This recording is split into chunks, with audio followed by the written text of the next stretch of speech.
Okay बेटा, हम लोग पहुंचे अकाउंट्स में, एडमिशन ऑफ अ पार्टनर में, सम्स वाले पेजेस में। ये टीएस गरेवाल का क्वेश्चन 57 है, ये 57 है, ठीक है। अब क्वेश्चन में जो आपको बैलेंस शीट दी हुई होती है, इसको हम लोग ओल्ड बैलेंस शीट बोलते हैं, या मैं इसको ट्रायल बैलेंस बोलता हूँ। और कुछ आपको एडजस्टमेंट्स भी दी हुई है, ABCD। यहाँ पे मैंने सारा फॉर्मेट ड्रॉ करके रखा है जो आपको एग्जाम में पहले से ही बना लेना है। रिवैल्यूएशन अकाउंट, या इसको profit and loss adjustment account भी बोलते हैं। फिर पार्टनर्स कैपिटल अकाउंट, जो भी पार्टनर्स का नाम हो। फिर कैश एंड बैंक अकाउंट, फिर गुडविल अकाउंट, फिर न्यू बैलेंस शीट, ठीक है। इसके बाद जर्नल एंट्री अगर कभी पूछी हो तो, और उसके बाद वर्किंग नोट्स, ठीक है। तो कौन सी चीजें कहाँ पे लिखनी है सुनते जाना। थोड़ा लेंदी होने वाला है आज का लेक्चर, शायद एक वीडियो लेक्चर में कंप्लीट भी ना हो सारा, पर मैं पूरा रूल्स भी मैं साथ में बता दे जाऊंगा। ऐसा नहीं कि मैं ये एक सम बता रहा हूँ, साथ साथ में रूल्स भी बता दे जाऊंगा। ये चैप्टर है एडमिशन, और हम लोग कर रहे हैं अभी लॉन्ग सम्स। और एडमिशन चैप्टर में थे, बोर्ड एग्जाम में लॉन्ग सम्स ही आते हैं। बट मैं फिर से बोल रहा हूँ, लॉन्ग सम उसी को आएंगे जिसको रेशियोज के सारे मेथड आते हो, सारे केसेस आते हो, और गुडविल की जर्नल एंट्री के सातों स्टेप्स जिसको पता हो, उसी को ये आएगा। चलो शुरू करते हैं। अब इसमें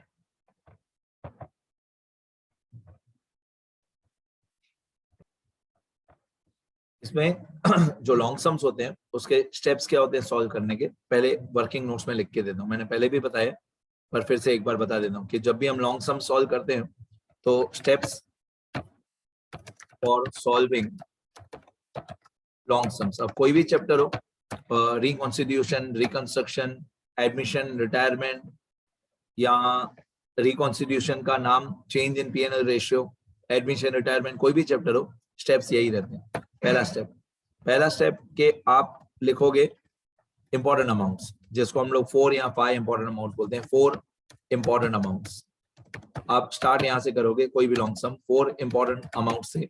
कौन सी 4 इंपॉर्टेंट अमाउंट्स होती है? कैश का बैलेंस, कैपिटल का बैलेंस, गुडविल का बैलेंस, और reserves. Cash, capital, goodwill, reserves. Reserves कितने होते हैं? लायबिलिटी साइड पे 7 एंड एसेट साइड पे 3। तो ये आपका पहला स्टेप होता है, कैश, कैपिटल, गुडविल, रिजर्व्स। मैं ऊपर 4 या 5 क्यों बोल रहा था? क्योंकि कभी कभी करंट अकाउंट भी दिया होता है, पार्टनर्स का करंट अकाउंट भी कभी कभी दिया हुआ होता है। तो करंट अकाउंट दिया हुआ हो क्वेश्चन में, ओल्ड बैलेंस शीट में, तो करंट अकाउंट अलग से ड्रॉ करना। 99% करंट अकाउंट नहीं होता है, बाकी 4 ही होते हैं, कैश, कैपिटल, गुडविल, रिजर्व्स। ये हमारा स्टेप 1। स्टेप 2 होता है एक्सटर्नल एडजस्टमेंट्स, जो ओल्ड बैलेंस शीट के नीचे दी हुई है, एक्सटर्नल एडजस्टमेंट्स, उनको सॉल्व करो। और स्टेप 3 होता है untick items, old balance sheet के untick items, untick items of old balance sheet. Old balance sheet में जो भी अनटिक आइटम्स दिए हैं वो सेम न्यू बैलेंस शीट में कॉपी करने। ओल्ड बैलेंस शीट मतलब जो क्वेश्चन में दी हुई है वो, और न्यू बैलेंस शीट मतलब जो हमने आंसर में बैलेंस शीट बनाई है वो। तो ये आपके लॉन्ग सम सॉल्व करने के स्टेप्स हैं, ठीक है। पहले 4 इंपॉर्टेंट अमाउंट्स, फिर एक्सटर्नल एडजस्टमेंट्स, फिर अनटिक आइटम्स। तो मैं यहाँ से शुरू करता हूँ, पहले 4 इंपॉर्टेंट अमाउंट्स। तो ये हमारी जो ओल्ड बैलेंस शीट है क्वेश्चन वाली, इसमें जो 4 इंपॉर्टेंट अमाउंट्स है मैं एक एक करके टिक करता हूँ। देखो, कैश हमारे काम का है, ये एसेट साइड पे कैश दिया हुआ है, ये मैंने टिक कर दिया। लायबिलिटी साइड पे कैपिटल दिया हुआ है, कैपिटल को मैं टिक कर देता हूँ, ए और बी को, ठीक है। कैश, कैपिटल, गुडविल, कभी कभी यहाँ पे ओल्ड बैलेंस शीट में गुडविल दिया हुआ होता है, तो उसको गुडविल अकाउंट में लिखना है, डेबिट साइड पे। बहुत सारे स्कूल में बोलते हैं कि गुडविल अकाउंट अलग से ड्रॉ नहीं करो, और मैं बोलता हूँ गुडविल अकाउंट अलग से ड्रॉ करो। Goodwill account, cash and bank account draw करना चाहिए, उससे बहुत सारे डाउट्स क्लियर हो जाते हैं, लेजर एंड पोस्टिंग प्रॉपर होती है। तो गुडविल अकाउंट और cash and bank account draw करना चाहिए। तो ये कैश मैंने टिक किया, कैपिटल टिक किया, गुडविल नहीं दिया हुआ है, और कोई भी रिजर्व नहीं दिया हुआ है। रिजर्व कितने दिए होते हैं मैक्सिमम?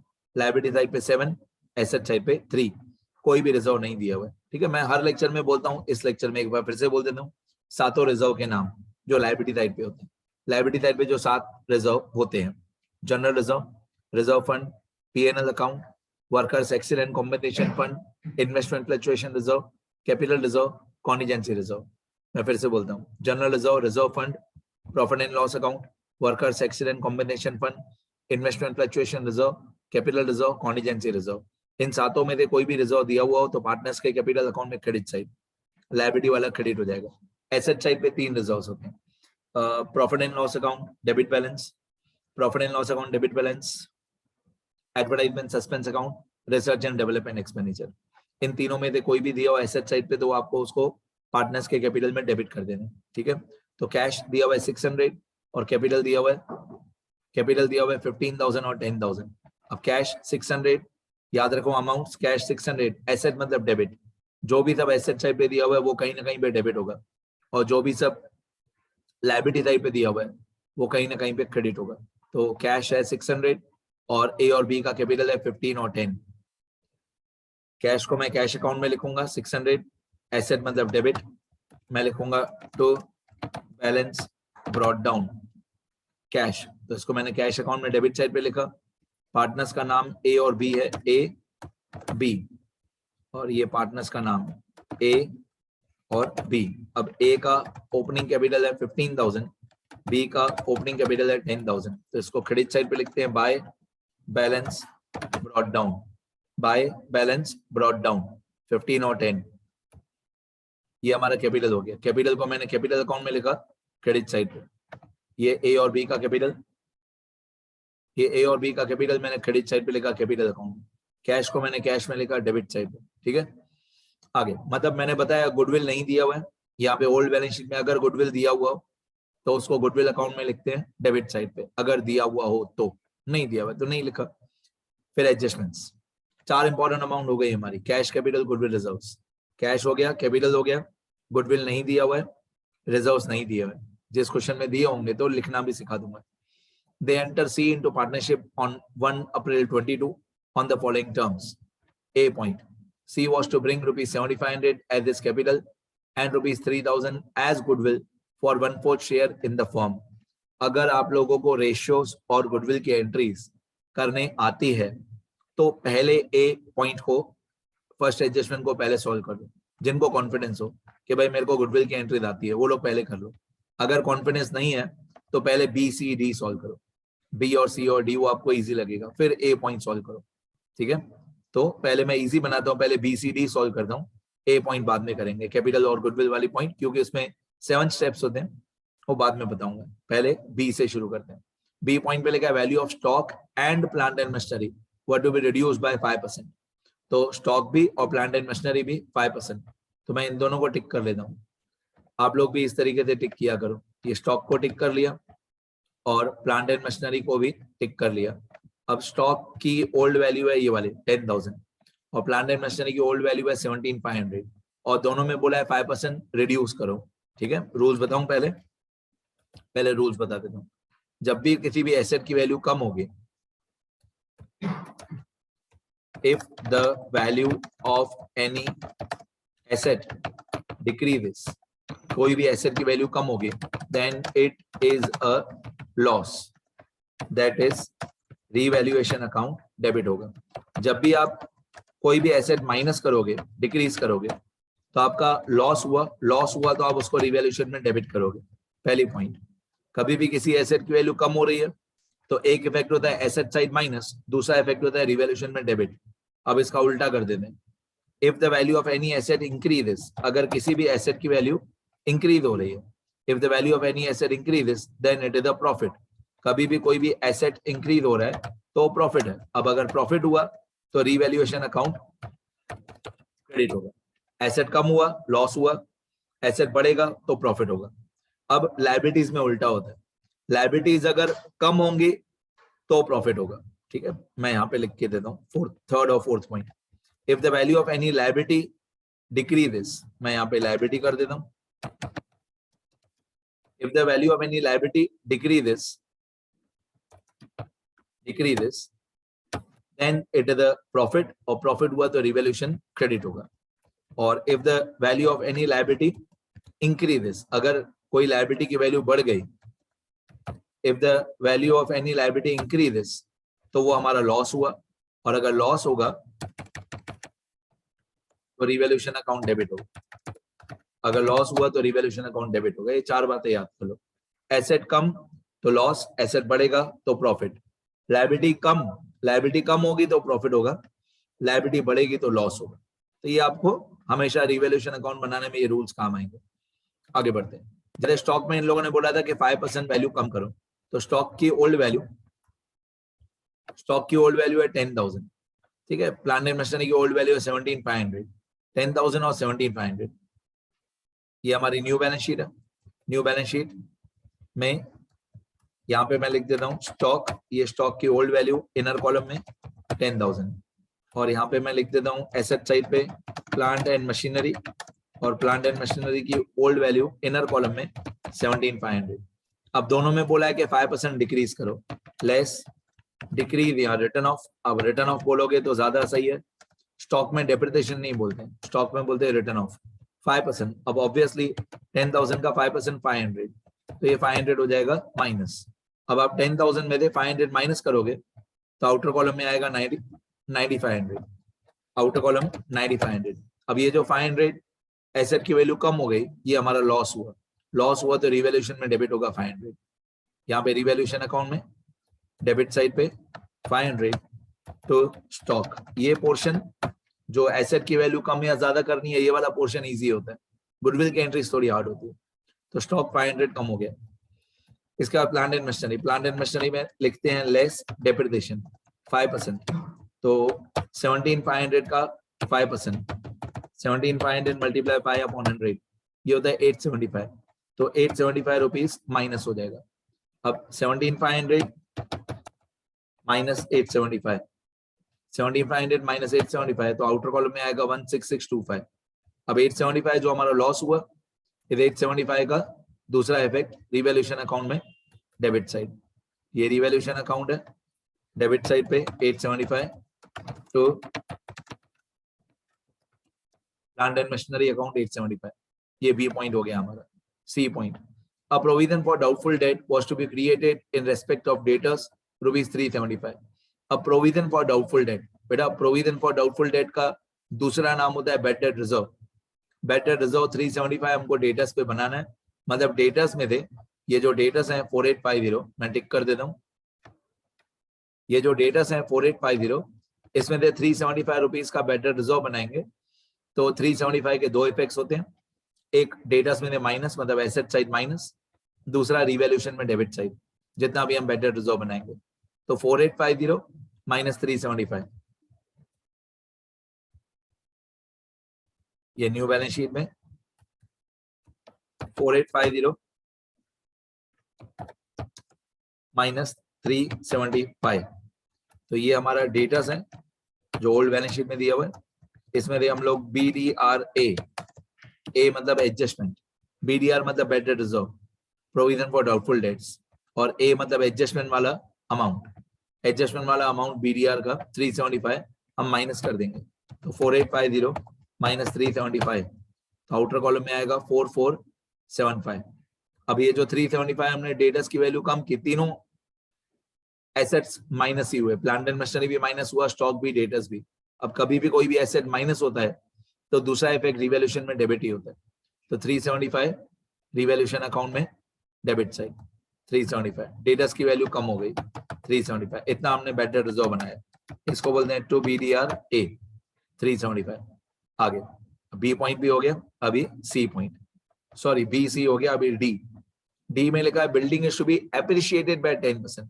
एप्रिशिएट मतलब वैल्यू बढ़ाओ, डेप्रिसिएशन मतलब वैल्यू कम करो, और एप्रिसिएशन मतलब वैल्यू बढ़ाओ। तो बिल्डिंग में लिखा है 10% एप्रिसिएशन, ऊपर बिल्डिंग है 25,000। देखो ये आप लोगों को इजी क्यों लग रहा है, क्योंकि 11th में आप लोगों ने फाइनल अकाउंट्स किया हुआ है, मैंने इसलिए ए पॉइंट नहीं कराया। ए पॉइंट में कैपिटल और गुडविल आएगा, वो थोड़ा सा हार्ड होता है, वहां हमारी स्पीड कम हो जाती है, और BCD में एप्रिसिएशन डेप्रिसिएशन है, वो इजी पार्ट होता है। तो बिल्डिंग में 10% एप्रिसिएशन, बिल्डिंग की ओल्ड वैल्यू है 25,000, 25,000 आएगा एसेट साइड, उसमें 10% वैल्यू बढ़ जाएगी। 10% कैसे निकालते हैं, 10 काट दो, तो 25,000 का 10% 2500, तो मैं बिल्डिंग लिखूंगा एसेट साइड पे, बिल्डिंग 25,000, और इसमें लेस क्या, सॉरी ऐड, लेस नहीं ऐड एप्रिसिएशन, और एप्रिसिएशन द 10%। अब 25,000 का 10% होता है 2500, 2500 हम लोग ऐड कर देंगे 2500, ये 2500 ऐड कर देंगे तो आउटर कॉलम में आएगा 27,500, आउटर कॉलम में हो जाएगा 27,500।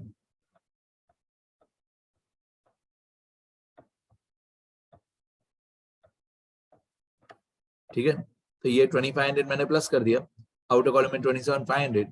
अब 2500 बिल्डिंग की वैल्यू बढ़ गई, अगर बिल्डिंग की वैल्यू बढ़ गई तो हमारा प्रॉफिट हुआ तो रिवैल्यूएशन में क्रेडिट होगा।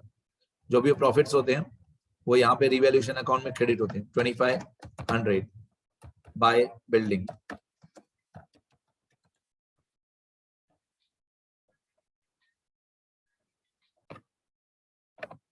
आगे बेटा, अब बिल्डिंग, ये रिवैल्यूएशन में प्रॉफिट हुआ, बिल्डिंग की वैल्यू बढ़ गई तो हमारा प्रॉफिट हुआ। मैं यहाँ पे ब्रैकेट में लिख देता हूँ प्रॉफिट्स। ये प्रॉफिट्स ब्रैकेट में आपके समझने के लिए, आप लोग एग्जाम में ऐसा लिखना नहीं प्रॉफिट्स, और यहाँ पे मैं ब्रैकेट में लिख देता हूँ लॉस या लॉसेस। ये ब्रैकेट एग्जाम में नहीं लिखना। चलो, एडजस्टमेंट नंबर BCD हो गया। यहाँ पे लिखा है पास्ट नेसेसरी जर्नल एंट्रीज। अब एग्जाम में चाहे जर्नल एंट्री पूछा हो तो भी आप लोग पहले तो सारे अकाउंट्स बनाओगे, बाद में जर्नल एंट्री करोगे।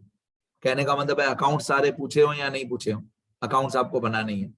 Past necessary journal entries to give effect to the arrangement, prepare P&L adjustment account और रिवैल्यूएशन वो मैंने बना दिया। पार्टनर्स कैपिटल अकाउंट वो भी बनाया, बैलेंस शीट वो भी मैंने बनाई है। बाकी रह गया एक A वाली पॉइंट, गुडविल वाली एंट्री और अनटिक आइटम्स। अनटिक आइटम में एसेट साइड पे सब टिक हो गया, building, plant and machinery, stock, debtors, cash सब टिक हो गया।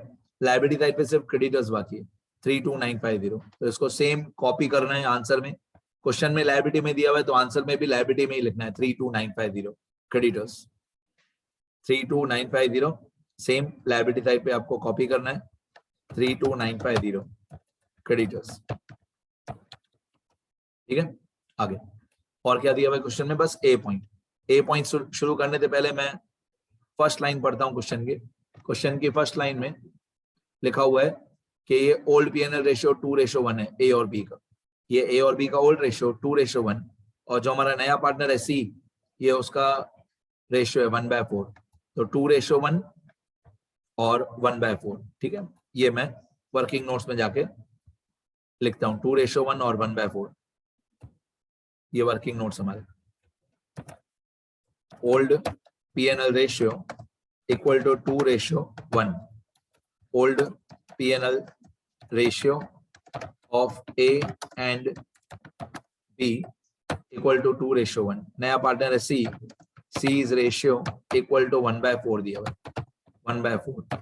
तो ओल्ड रेशियो 2:1 और C का रेशियो 1/4। ठीक है, आपको मालूम है मैं वर्किंग नोट्स जब लिखता हूँ तो वर्किंग नोट्स में नॉर्मली मैं दो अलग अलग पेज बना लेता हूँ। एक पेज पे सारे रेशियोज, एक पेज पे मैं सारे रेशियोज लिखता हूँ और एक पेज पे मैं सारी अमाउंट्स लिखता हूँ।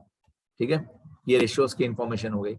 अभी एक अलग पेज लेके मैं सारे अमाउंट्स लिखता हूँ। अमाउंट्स मतलब गुडविल की एंट्रीज, कैपिटल की अमाउंट, गुडविल की अमाउंट, वो सब लिखता हूँ। ठीक है, रेशियोज मैंने लिख दिए और भी आगे बताऊंगा। पहले एडजस्टमेंट जो ए वाली थी वो एक बार रीड कर दो।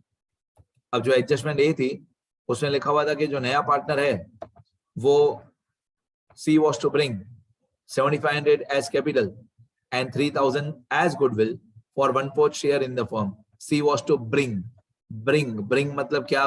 bring मतलब कैश। C जो है वो 7,500 रुपीज कैपिटल लेके आया और 3,000 रुपीज गुडविल का पैसा कैश में लेके आया। bring मतलब brings कैश, 7,500 और 3,000। 7,500 और 3,000 अभी थोड़ा हार्ड हो जाएगा ऑब्वियसली आंसर हमारा 7,500 और 3,000। तो मैं यहाँ पे अमाउंट्स वाले पेज पे जाऊंगा और यहाँ पे मैं लिखूंगा 7,500 रुपीज ये सी का कैपिटल और 3,000 रुपीज ये सी का गुडविल। अब मैं यहाँ पे लिख देता हूँ C brings capital in cash 7,500। C also brings his share of goodwill in cash। कितना? 3,000। मतलब सी जो है वो अपना कैपिटल का पैसा भी कैश में लेके आया और अपना गुडविल का पैसा भी कैश में लेके आया, 7,500 और 3,000। ठीक है, अभी गुडविल की जर्नल एंट्रीज कर लेते हैं 7 स्टेप्स। मैं यहाँ पे जर्नल एंट्री का फॉर्मेट ऊपर से कॉपी पेस्ट करता हूँ।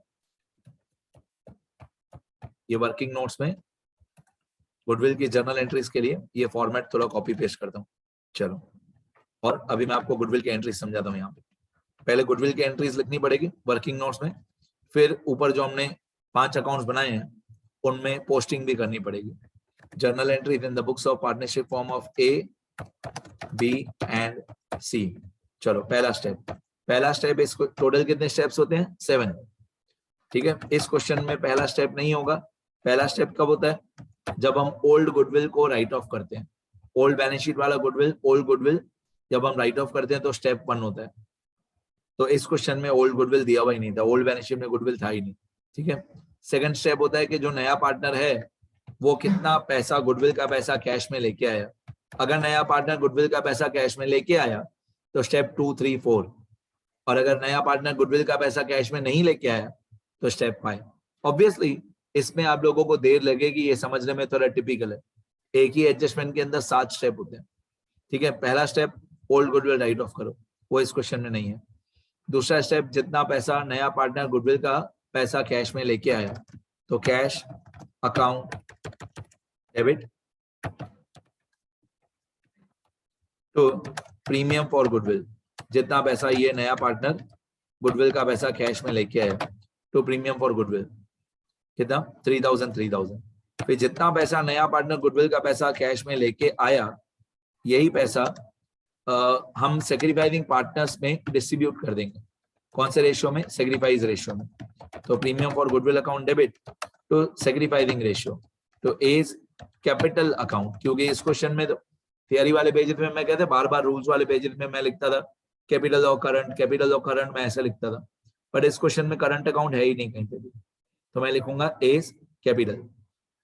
तो premium for goodwill account debit 3000, जो ये नया पार्टनर लेके आया था 3000, ये मैं ए और बी में डिस्ट्रीब्यूट करूंगा। कौन से रेशियो में? इनके सेक्रीफाइस रेशियो में। अब मेरे को सेक्रीफाइस रेशियो नहीं मालूम है। Being the goodwill brought by new partner distributed in sacrifice ratio। अब आपको पता है कि वैसे तो ओल्ड रेशियो और सेक्रीफाइस रेशियो अलग बात होती है, वैसे ओल्ड रेशियो सेक्रीफाइस रेशियो अलग बात होती है, बट इस क्वेश्चन में जो ओल्ड रेशियो होगा वही सेक्रीफाइस रेशियो होगा, क्योंकि ये केस ए है। अब उसी को समझ में आएगा जिसने केसेस सीखे हैं ए से लेकर एफ तक। ये केस ए है बिकॉज ओल्ड रेशियो दिया हुआ है 2:1, नए पार्टनर का रेशियो दिया हुआ है 1/4 and no further information is given. Total कितने केस होते हैं? 6, A B C D E F. कभी वक्त मिला तो जी भी सिखाऊंगा, कभी टाइम मिला तो जी भी सिखाऊंगा, पर फिलहाल ए से लेकर एफ तक आपको आना चाहिए। ये केस ए है। Why case A? Because no further information is given. कोई फर्दर इंफॉर्मेशन नहीं दी हुई है, तो ये केस ए, सिर्फ ओल्ड रेशियो और नए पार्टनर का रेशियो दिया हुआ है। और आपको रूल याद है, only in case A old P&L ratio equal to sacrifice ratio, और ओल्ड रेशियो है 2:1, तो सेक्रीफाइस रेशियो भी 2:1। अब याद रखना, सेक्रीफाइस रेशियो 2:1। अब ये जो हमारे 7 स्टेप्स होते हैं गुडविल वाले, इसमें क्या होता है?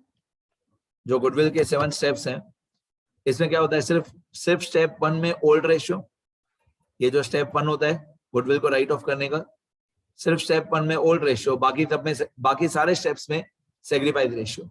तो हमारा सेक्रीफाइस रेशियो है 2:1। ठीक है, याद रखना, ओल्ड रेशियो अलग होता है, सेक्रीफाइस रेशियो अलग होता है। इस क्वेश्चन में सेम है, वैसे दोनों अलग अलग होते हैं। अब 3000 रुपीज को मल्टीप्लाई बाय 2/3, मतलब 3000 मल्टीप्लाई बाय 2/3 और मल्टीप्लाई 1/3।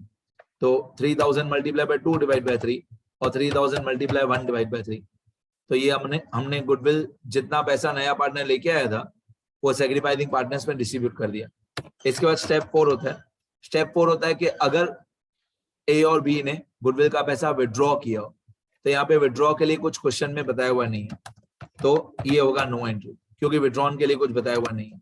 तो स्टेप 5 होता है, अगर नया पार्टनर गुडविल का पैसा कैश में नहीं लेके आए तो स्टेप 5 होता है, पर इस क्वेश्चन में ऐसा नहीं है। इस क्वेश्चन में 3000 रुपीज नया पार्टनर लेके आया था। मैं फिर से बोलता हूँ, नया पार्टनर गुडविल का पैसा कैश में लेके आए तो स्टेप नंबर 2, 3, 4। और अगर नया पार्टनर गुडविल का पैसा कैश में नहीं लेके आए तो स्टेप 5। ठीक है, अब स्टेप 6 में होता है कि नया पार्टनर कितना कैपिटल लेके आया। मेरे हिसाब से 7500, ये रहा। नया पार्टनर कितना कैपिटल लेके आया, 7500। इस 7500 का गुडविल की एंट्री से कोई लेना देना नहीं है। 7500 कैश अकाउंट डेबिट, या you can say bank account debit, cash और बैंक दोनों में से कोई भी लिखो चलेगा। बैंक लिखो तो ज्यादा बेटर है, बुक वाले सब जगह पे बैंक लिखते हैं, तो कैश और बैंक। ठीक है, मैं इसको प्रॉपरली बैंक कर देता हूँ। बैंक अकाउंट डेबिट टू नए पार्टनर का कैपिटल, नए पार्टनर का नाम है सी, तो सी इज कैपिटल अकाउंट 7500। और स्टेप 7 ये भी इस क्वेश्चन में नहीं होगा। कब होता है स्टेप 7? जब किसी पुराने पार्टनर का ए या बी का सेक्रीफाइस माइनस में है, तो वो भी इस क्वेश्चन में नहीं होगा। बट ये वर्किंग नोट्स ही है, कोई ग्रैंड टोटल वगैरह नहीं। अब कितनी एंट्री हो गई? बाकी तब तो नो एंट्री थी, सिर्फ 2 में एंट्री है, स्टेप 2 में, स्टेप 3 में और स्टेप 6 में एंट्री है। तो हम इसको 2, 3 और 6 की हम लोग पोस्टिंग करते हैं। जैसे 2 में है cash account debit to premium for goodwill, step 2 में है cash account debit to premium for goodwill 3000, तो कैश में होगा डेबिट और गुडविल में होगा क्रेडिट। अब ये कैश अकाउंट हमने बनाया, ये कैश अकाउंट में होगा डेबिट 3000, पोस्टिंग कर रहे हैं स्टेप 2 की। तो कैश में debit to premium for goodwill account, cash में होगा डेबिट, और प्रीमियम फॉर गुडविल में क्रेडिट। अब हम लोगों ने प्रीमियम फॉर गुडविल अकाउंट बनाया नहीं, तो हम ऐसा अज्यूम करेंगे कि जो गुडविल अकाउंट है ये, वैसे अलग बात होती है, वैसे बेटा गुडविल अलग बात है, प्रीमियम फॉर गुडविल अलग बात है, बट मैं ऐसा फिलहाल अज्यूम करता हूं कि ये एक ही अकाउंट है, गुडविल अकाउंट या प्रीमियम फॉर गुडविल अकाउंट। वैसे दोनों अलग अलग बात होती है, गुडविल अकाउंट अलग होता है, प्रीमियम फॉर गुडविल अलग होता है। मैं फिलहाल इसी अकाउंट में पोस्टिंग कर देता हूँ। तो कैश में हो गया डेबिट 3000 और प्रीमियम फॉर गुडविल में credit 3000 by cash account, cash to premium for goodwill, ये मैंने पोस्टिंग किया। तो कैश में किया डेबिट और प्रीमियम फॉर गुडविल में क्रेडिट। ये स्टेप 2 की पोस्टिंग थी। आप लोग सिर्फ अमाउंट पे ध्यान दोगे तो ज्यादा समझ में आएगा। कैश में डेबिट, प्रीमियम फॉर गुडविल में क्रेडिट, ये स्टेप 2 हो गया। स्टेप 3 क्या था? स्टेप 3 था premium for goodwill account debit to A's capital to B's capital. ठीक है, मैं एक बार दिखा देता हूँ आपको स्टेप 3, इसकी पोस्टिंग थोड़ी हार्ड है स्टेप 3 की। ये जो स्टेप 3 है ना, इसकी पोस्टिंग थोड़ी हार्ड है। Premium for goodwill account debit to A's capital to B's capital. जब ऐसे 3 अमाउंट हो, एक अमाउंट डेबिट में, 2 अमाउंट क्रेडिट में, तो इसकी पोस्टिंग थोड़ी हार्ड होती है। क्या करते हैं इसके लिए? जो सबसे बड़ी अमाउंट है 3000, जो सबसे बड़ी अमाउंट है 3000, उसके 2 पार्ट्स करो। ओके बेटा, इस एंट्री की अगर आपको पोस्टिंग करनी है, जैसे premium for goodwill account debit to A's capital to B's capital, इस एंट्री की पोस्टिंग करनी है, तो जो सबसे बड़ी अमाउंट है 3000, उसके 2 पार्ट कर दो। मतलब पहले ओरली अपने दिमाग में 2 जर्नल एंट्री बनाओ। पहली एंट्री बन जाएगी premium for goodwill account debit 2000 to A's capital 2000, और दूसरी एंट्री बन जाएगी premium for goodwill account debit 1000 to B's capital 1000, premium for goodwill to A 2000, premium for goodwill to B 1000। मैं लिख के बता दूं।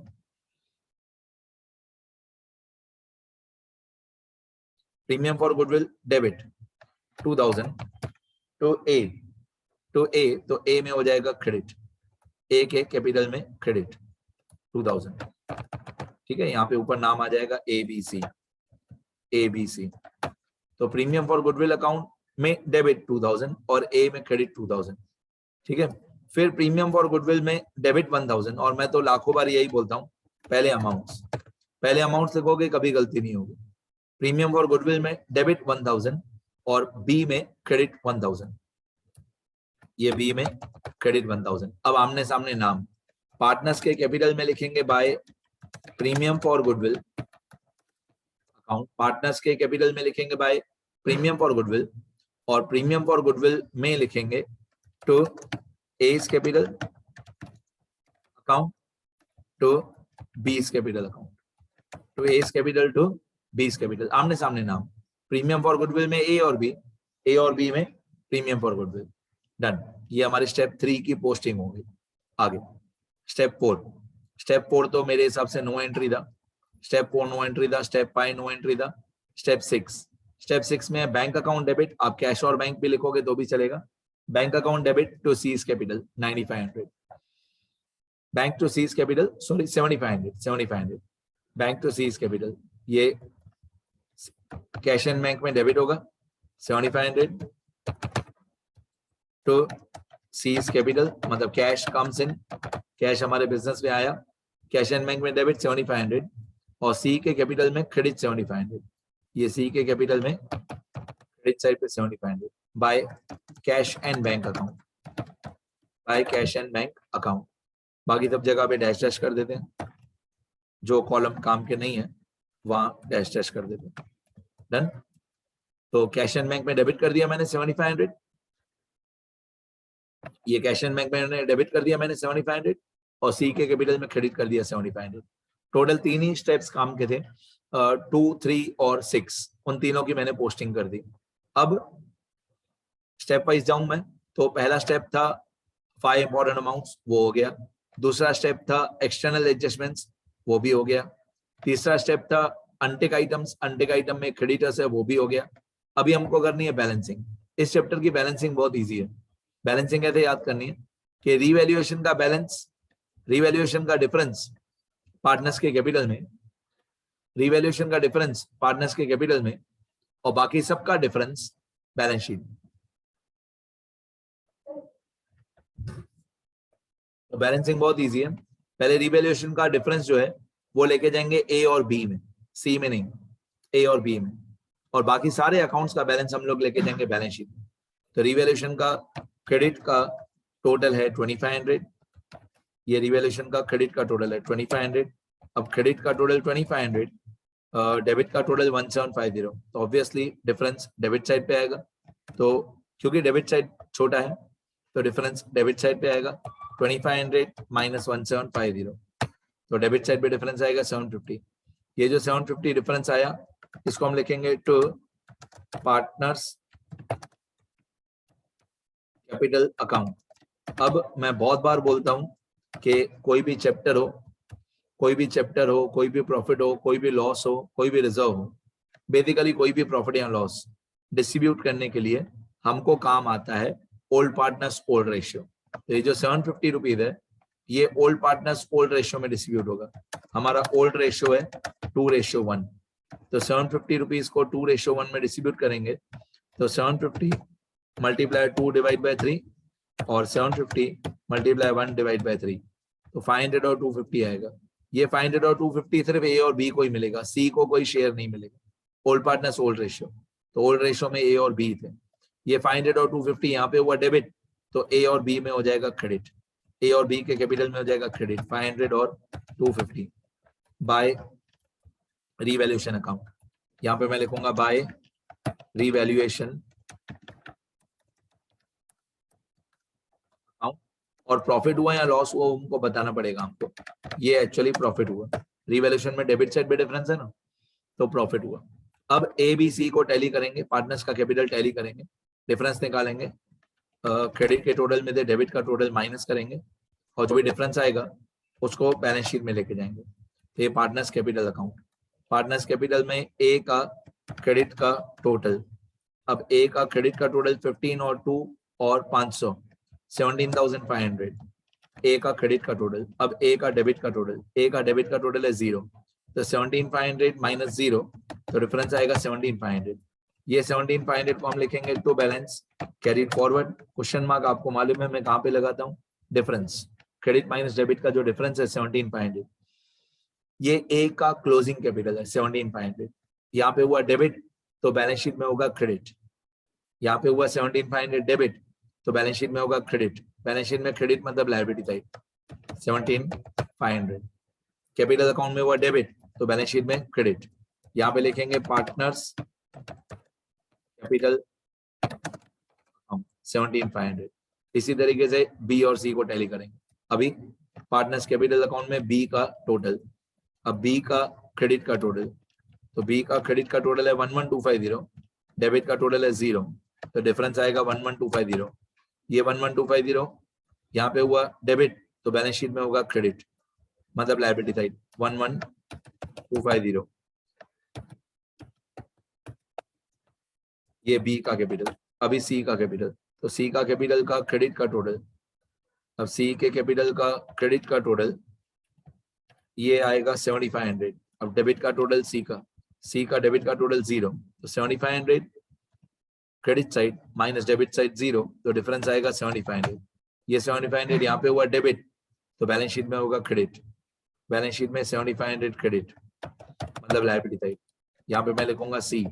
अब इन तीनों का टोटल बैलेंस शीट में मैं आउटर कॉलम में लिखूंगा, इक्वल टू 17500 प्लस 11250 प्लस 7500, इन तीनों का टोटल होता है 36250। ठीक है, अब कैपिटल को मैं लेके गया बैलेंस शीट में, पहले रिवैल्यूएशन को टैली किया, रिवैल्यूएशन में डिफरेंस आया 750 डेबिट, तो पार्टनर्स में कर दिया मैंने ये 750, पार्टनर्स के कैपिटल में कर दिया क्रेडिट। फिर तीनों पार्टनर्स के कैपिटल का डिफरेंस निकाला, ये तीनों का डेबिट साइड पे आया, यहाँ पे आया डेबिट, तो बैलेंस शीट में कर दिया क्रेडिट। अभी cash and bank, cash and bank का डेबिट का टोटल 600, 3000 और 7500, ये होता है 11100 डेबिट का टोटल। अब क्रेडिट का टोटल 0, तो डिफरेंस आएगा 11100।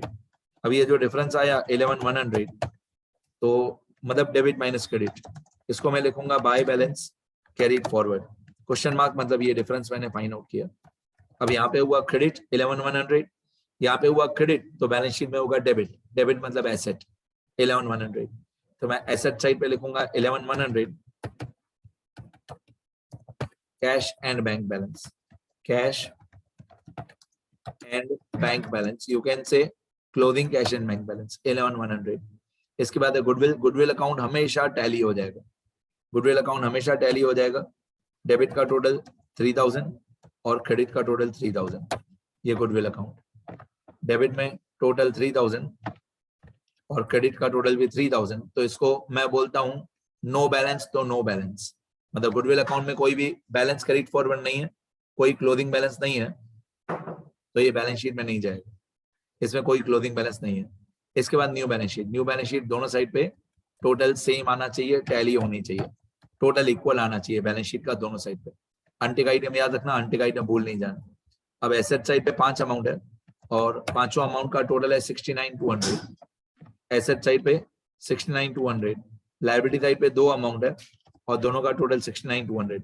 बताइए बैलेंस शीट टैली हो रही है, तो हमारा आंसर पूरा टैली हो गया।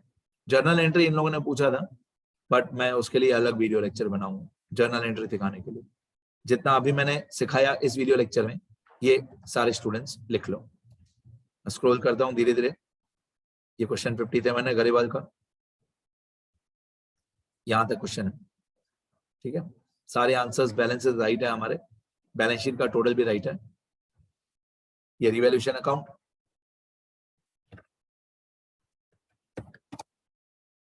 ये partners capital account,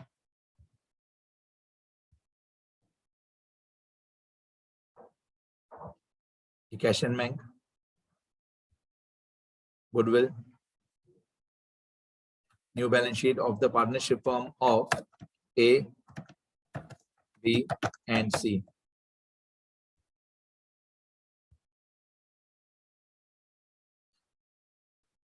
journal entry मैं बताऊंगा नेक्स्ट वीडियो में। ये रूल्स हैं एक्चुअली, ये रूल्स थियरी वाले पेजेस में लिखना, यहां तक रूल्स हैं, और ये वर्किंग नोट्स सम्स वाले पेजेस में।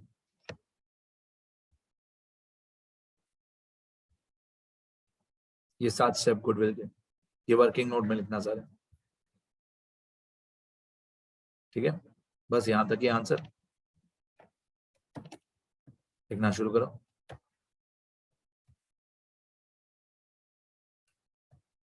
लिखते रहो बेटा।